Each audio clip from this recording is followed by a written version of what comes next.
The question has been, first of all, under what circumstances are prior restraints ever possible?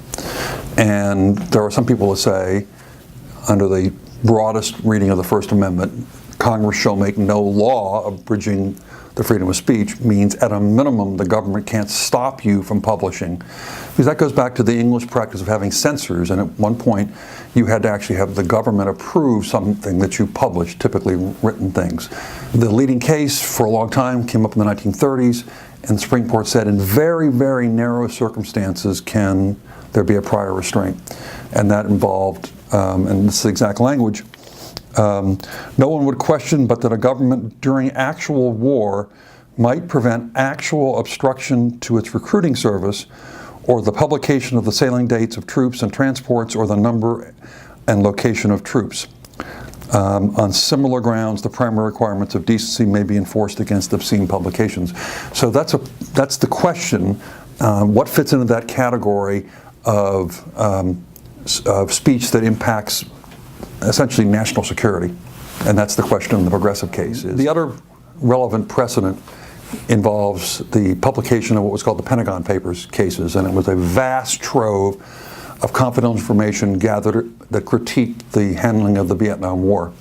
And the New York Times, the Washington Post, and some other people had copies of these many pages that were very critical about U.S. decisions, and they were internal documents, government officials criticizing the decisions of their own government.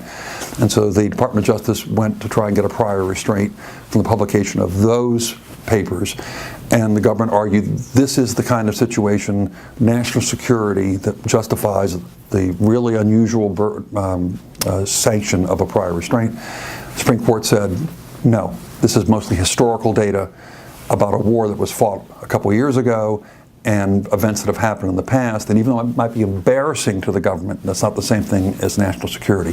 So those are the two cases that were in front of the judge in the Progressive magazine case. They typically don't work, even if they're legal and they're granted, the information still tends to get out in the public anyway, and that's what happened in the Progressive case. While the Seventh Circuit was considering the appeal, a Wisconsin newspaper and a Chicago newspaper and a California newspaper all threatened to publish it anyway. And they weren't in front of the court, so they wouldn't be in contempt of court if they published it. And so rather than go track down every person that had a copy of this article, the government gave up its appeal. And the article was published as written.